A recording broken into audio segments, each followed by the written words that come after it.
And it's live. There we go. Waiting for that timer to go. Took its time. And then they can see us. Welcome. Star did a good job on our logo. To the second. I just want to say. You did. Good work. Yeah, Star's amazing. Star did a good job. Oh, I thought you said I did a good job starting on the logo. And I was like, good job. You did have it queued up. Star did a good job on our logo. The logo. Yeah. Shout out to Star. Yay, Star. Welcome to our second bonus episode where we compare the books to the series. It's my favorite. And it's been the coolest part of filming the two times we filmed. And Trisha, you take very diligent notes, so we're going to bounce over to you. Because I'm a big nerd. Yes, right. Here, we'll do a proper intro for the audio in 3, 2, 1. Welcome to our bonus episode. This is where we... repeating myself because we started live. Yeah. Where we're gonna compare the books to the series. Trisha, let's kick it off with episode 5. Yeah. Titled... The Wolf and the Lion. Thank you. Didn't You're have it welcome. open. You can always cheat off my notes. Thank you. You said that last time and I bungled it still. Trisha's the classmate you want. Yeah. Although Trisha was not the classmate you want because anyone who tried to cheat off my notes in school got ratted out. Oh, did you do it in front of everybody else, or would you go to the teacher after and be like, I think I had done both. You just make a big noise so they can be caught. Oh, yeah. I had no friends in school. It's cool. Like, I was cool with not being popular. Man, you want them to do the work. By the way, don't cheat, kids. It doesn't help you in the long run. Or you'll cheat off a jerk like me who's like, hey, teacher, they just looked off my notes. Yeah, I'm that guy. But anyway, today we all get to look off my notes. Yay! Because it's TV and it doesn't matter. Yay!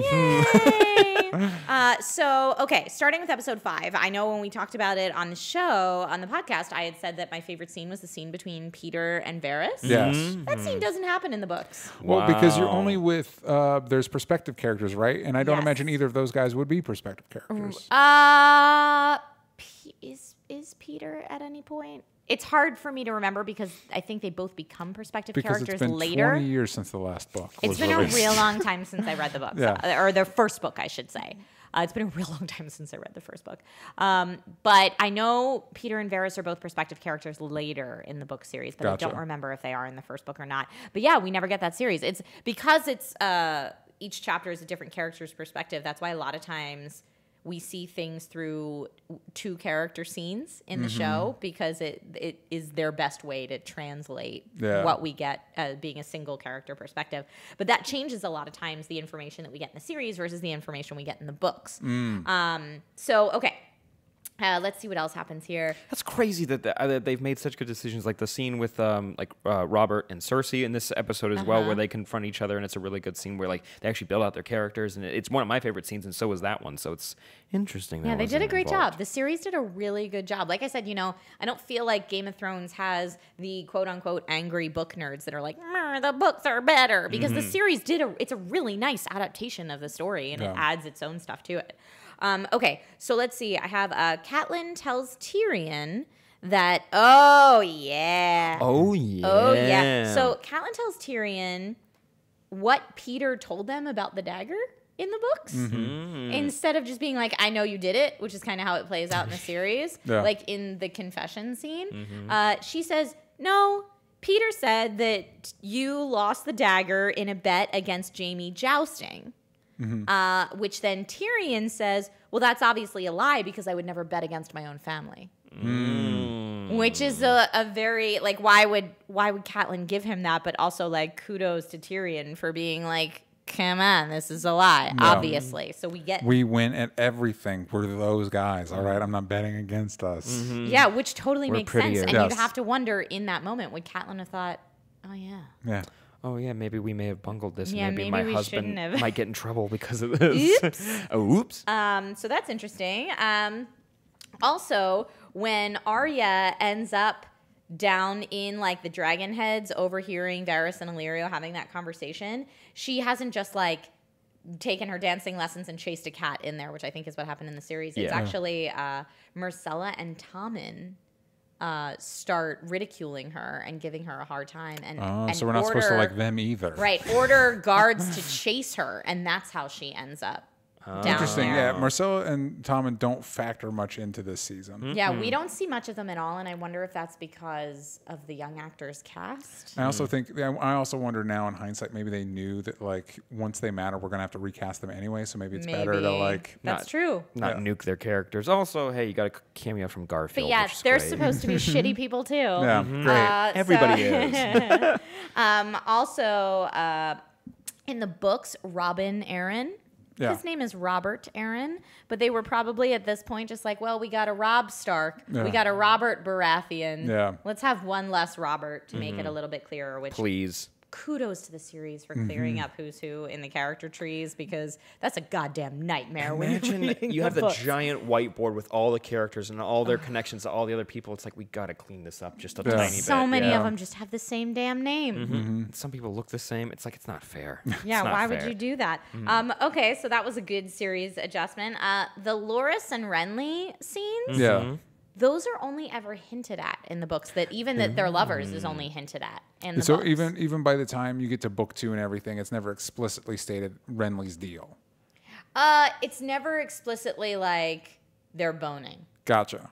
You know that they Hardcore. spend a lot of time together Yeah. and that they're very close. And I think that other characters may comment on that. Oh, well, we know what they're doing. Yeah. But it's not like we actually ever see that happen. Gotcha. Okay, the final battle in that episode between Jamie and Ned. Yeah. Let's get into that. So in the books, Jamie's intent is only to scare Ned. So he wants to scare him by murdering all his people. He has no That's pretty intent scary. to actually hurt him. It's a good pitch for a haunted house, too. Just kill everybody else. And he doesn't get him when he's coming right out of the brothel where people could see it. He waits until he's farther away. Interesting. So he's like trying to make it this like private machismo, like I'm just going to scare him into submission kind of thing, Yeah. not this huge spectacle. And Ned's leg does get injured, but it's because an injured horse falls on him during that struggle. That's how no his joke, leg, man. Horses that's are how heavy. his leg gets wounded. And at this, like when the horse falls on him, I'm pretty sure, Chad can correct me if I'm wrong, but I'm pretty sure this is when we get the Tower of Joy flashback scene in the books.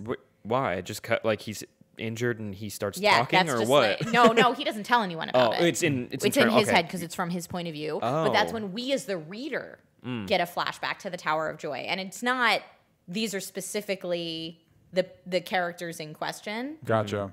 but that seed is planted from all the way back that early, which is cool. Interesting. Well, okay, I guess they kind of, based on where Jamie goes in the series, I get it makes more sense to me for what I know for only watching this series twice, which sounds like a big thing, but it's not. But I do appreciate him doing it in public because it seems more true to him being like this like hothead a little bit, like Having to prove something. having to prove something. Yeah, definitely. It's one less set they have to See figure that? out. Yeah. Pinch those pennies. Yeah. You can definitely tell that this season compared, not that the first season is cheap by any normal show standards, but to where it's able to go in later seasons, it's like there's definitely like some corners cut. You know what I mean?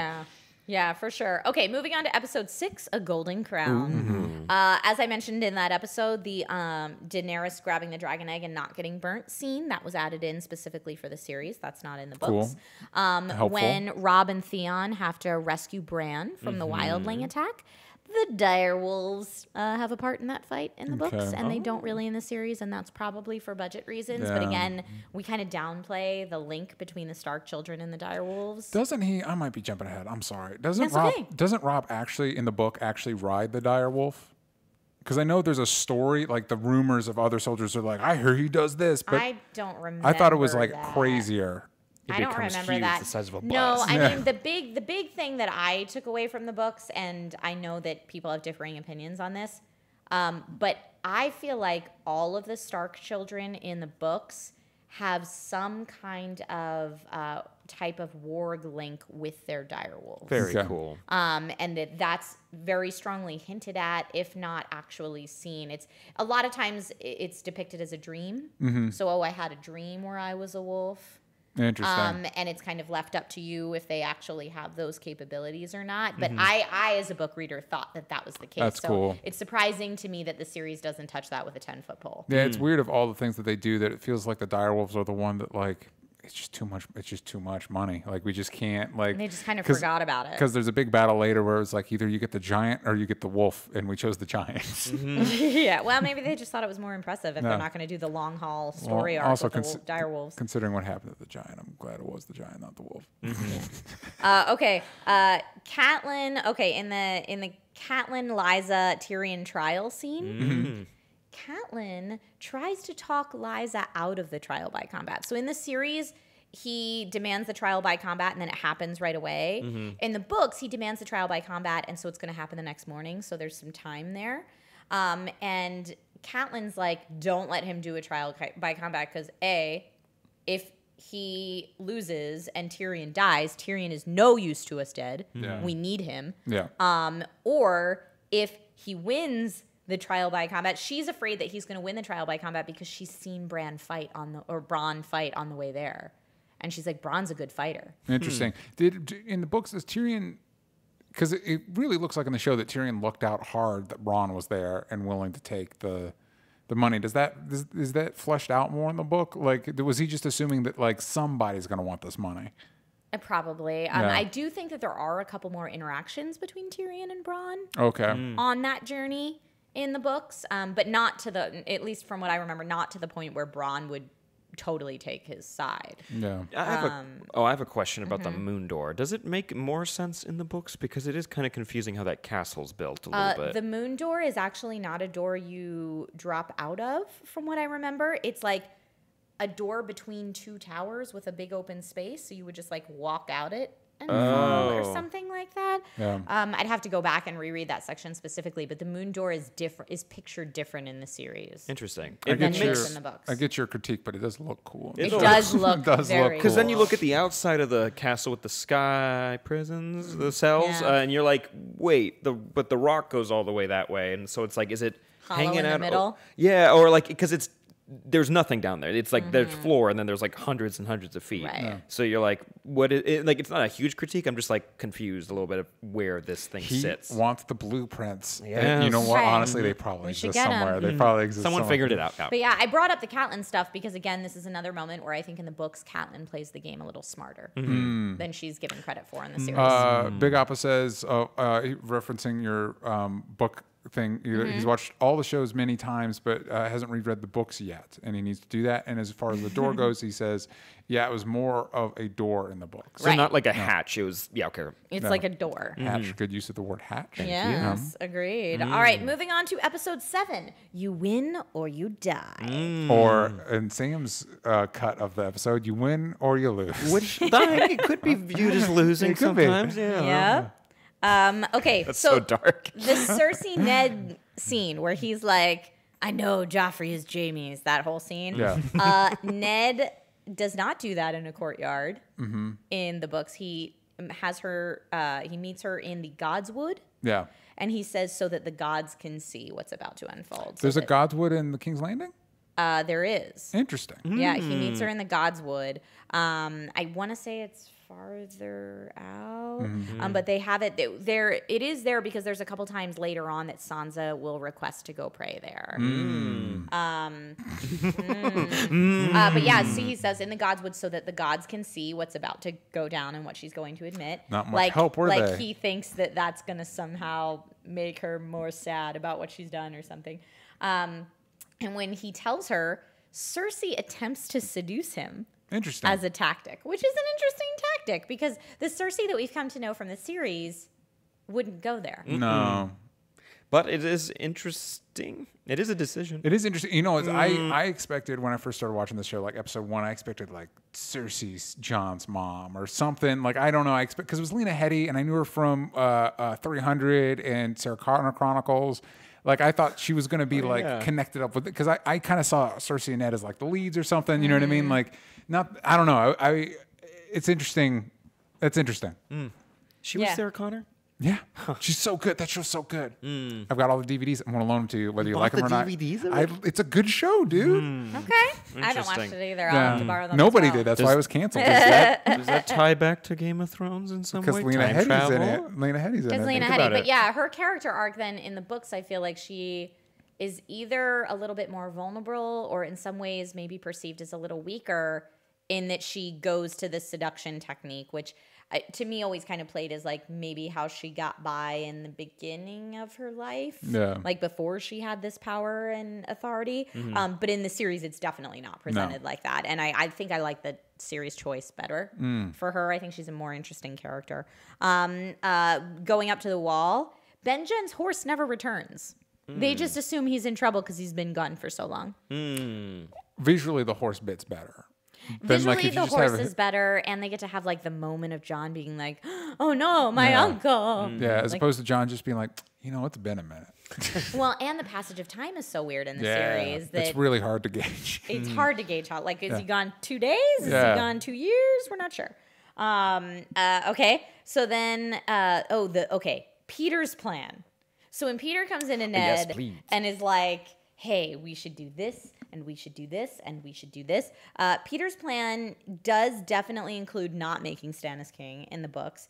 But he says that, if Stannis is king, not only will it be war, but like these people are going to be murdered, and these people, like he like paints a way worse picture of Stannis being king and it just being like hell on earth. He also suggests that Ned should wed all of his children to the Lannisters. Like he basically is like, look, you're not going to beat them. So the only way you guys come out on top of this is if Robb marries Myrcella, if you marry Arya to Tommen, and Sansa marries Joffrey. You should support that, and this is how we move forward all together. The only one that doesn't really work out for, in hindsight, would be Sansa. In the books, it doesn't sound like anybody that works out for anybody, but on the show, Tom's not too bad, and Myrcella's not too bad. No. Where'd she go? Oh, I remember her story now. It all came rushing back. So wait. So Bran's Myrcella, and no. Robb and Myrcella. Oh, so Bran doesn't end up with anybody, and then Arya with Tommen. And, Arya wouldn't like that because she doesn't want to be part of any of that. But Bran has his things. If that's Peter's plan, that does actually make sense. Yeah. Like that could actually be a viable option where not everybody dies. Yeah, I could see fewer people dying. Yeah, and if Peter's the one who concocts this whole plan and makes it so that everyone lives, then he's in a great position of authority right where he wants to be. And you think that he's okay with that?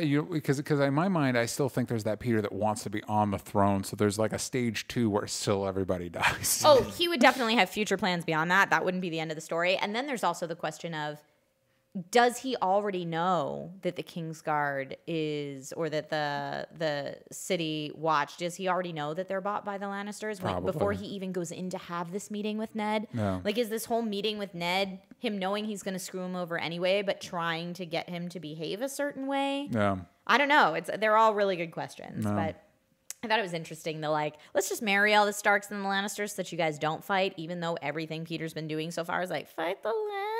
Yeah. Very interesting. Okay, and then also let's go back up to the wall where John and Sam graduate. Mm-hmm. Yes. So they're no longer recruits. They're graduating. In the books, not everyone graduates. Some people stay as recruits. Oh. And at first, Sam doesn't graduate. Oh. He's staying there, and it's John who is the good friend and goes to Maester Aemon and is like, hey, not most of the people that come up here can actually read. This guy can. You should probably take him to help you out with the books and stuff. Yeah. And then he's like, oh, yeah, okay. Yeah. So, like, John does Sam a real solid there in the books. But, yeah, they're good friends. That's a cool little detail. Yeah, they're cool friends. And a good point to remember that probably most of the people up there can't read. Yeah. Yeah. Probably most people can't read in that time and fantasy place. Yeah, he's Samwell Tarly's highborn. So, okay, episode 8 changes. So after Ned says to Arya and Sansa, "Hey, you're going home. Yeah, like you're not betrothed to Joffrey anymore. You guys are going home." Sansa's first move is to run to Cersei. Whoops. And ask Cersei to please make her father reconsider. Whoops. Yep. Probably a good thing they cut that from the show because that would have made me like her even less. Well, but again, if you think, she thinks Cersei's her friend. Yeah. Yeah. I'm not saying it doesn't make sense. I'm just saying it would have made me like her less. So when the whole like murder of all their family happens, she's not with the Septa, she's with Cersei. Yeah. So that's bad. When Syrio has his last standoff with the wooden sword, in the books, the men that he's fighting are less heavily armored. So he actually does kill some of them and really severely injure them, even with his wooden sword, which is a very cool, badass moment for Syrio That would have Farrell. been really cool. Yeah. And also lends more credence to maybe believing he's still alive. Yeah. Yeah, because the way they frame it in the show, not only is what it's his face, Slint or whatever, is still there, but then the other guys start getting up, and it's like, this isn't looking good. When Arya sticks him with the pointy end in the books, it's made to appear much more intentional. She's like, "Fuck yeah, I'm gonna kill this Gotcha. motherfucker." She is defending herself. and then she prison shanks him. Yeah, Which she is, and it's not. I'm thinking about it more. It doesn't seem more like an accident, but No, it's. I think they do shoot it like an accident in the show. It seems like she just turns around and like, oops, I stuck it in his gut, Yeah. as opposed to, you better leave me alone or else, and then just going for it. Because it could be interpreted both ways in the sense that she is shocked, and it could be interpreted as, like, for me, like, shock of, like, she didn't mean to do that, or shock of, like, oh, crap, I actually just killed somebody, and I've never processed that before. I've never done that before. That's what I took it as, is the latter. No, she doesn't really ever process it. Oh, and that Doesn't have explains time, a lot. That really. explains a lot. I think. Out of everyone in Game of Thrones who all need therapy, I feel like Arya Needs it most. maybe needs it. I think that's most. fair. I think that's fair. All right. This is a really cool, weird magic exists in this world moment in the book. So when Jon fights the White Walker there, or the White there, and he chops his hand off, the hand still continues fighting and actually like grabs his leg and almost knocks him down like in that fight. That's a fun. little fun That's really thing. cool. I definitely understand why the budget didn't allow that to happen, but that would have been really you don't. cool. But fun. What is it? Cousin It moment with the. Yeah. Yeah, but pretty fun. Point of view camera, and it's like it runs around. A Tyrion Bronn friendship moment Yeah. Cool. in the books. Tyrion at this point in the books tells Bronn about Tysha. Okay. Now, which we get do you next guys episode, know right? About Tysha? I've never heard that name. Isn't that Okay. isn't that next episode? Don't we get that story? Isn't that what that story? We might. From what? That's. I'm going to phrase it this way. First wife. Yes. Okay. From what I remember of the series, and so I'll have to pay attention during the rewatch. But I don't think we get anywhere near the full story in the series. But this is where he tells it to Bronn in the books. This is this is another one of my like top 3 things Trisha's really mad they changed about. Okay. The whole Tysha thing is something the I'm really Tysha mad about because I situation. feel like it is such a wonderful insight into Tyrion. And I cannot for the life of me understand why the series chose to cut it out. But anyway, we get that here in the books. And he tells Bronn about it, which is such a like, oh, they're friends. Yeah. They're my favorite relationship in the show. They're friends. Okay. And then, we mentioned this in the episode when we talked about it, but that really badass fight for Khal Drogo is because Jason Momoa, as the actor, requested it. Yeah. Doesn't he get that wound in like a big battle? Yeah, the he book? gets it. Like we never saw it. It's a battle that happened off screen or off page, if you will, in the books. Between Another Khalasar. Gotcha. Okay. Yeah, it's like another Is thing. it a more grievous wound? Oh yes. Okay, that's something I actually like in the show. The idea of like just dealing with a harsher time, where it's like you basically get a bad paper cut, and it's like you might die from that. No way. Stub your toe, or you won't know what's gonna happen. No yeah. way. He would have never died from that superficial of a wound. Miri Mazdur got in there and infected it. Yeah, That's what happened. No. That's why he dies from that. All right. but in the book, it might have been lethal anyway. Maybe. Okay. Maybe. Yeah, that's true. Maybe in the series they're just trying to make it more apparent that she did it. Yeah. Instead of leaving it a little bit more up to question. That's a good point. That huge sword barely goes anywhere into him. It's crazy. And I like that he like pushes into it. Like he does not give up. Yeah. Does not care. And then and so then flipping over to Sir Barristan Yeah. getting fired. So it kind of goes down the same way as it does in the series where he like throws the sword and calls Joffrey the boy king. Yeah. Except for after he leaves, Joffrey being Joffrey is all like, I can't believe you said that about me. Treason! And he sends his guards out to go get him because now he's treasonous and must pay. Great. And Sir Barristan, on his way out, kills 2 of the City Watch and then escapes. Nice. That would've been More Sir Barristan being amazing. very Yeah. Jason Bourne. That would be very Mission Impossible. That would have been very cool. He does it anyway. So those are the moments that I thought were the biggest standouts of episodes 5 through 8. in the differences. And it's interesting because like those are such minor things, but season 1 of the series really does follow book 1 almost identically throughout. So they are just minor differences. When we get into later series is when we're really going to deviate. Yeah. Nice. Well, that was awesome. Thank you so much for taking those notes. Where can they find you? Oh, guys, you can find me at that GRL Trish. Nice. DJ? DJ talks trash, if you please. And I'm at Sam Bashor. You can always send us your thoughts on these episodes on Twitter if you'd like, or hit us up on patreon.com/hardtosaygoodbye. That's probably where you're listening to this. But make sure you check out all the other cool stuff we have on here. You don't want to miss out. We'll see you guys next time. Bye-bye. Bye. Bye.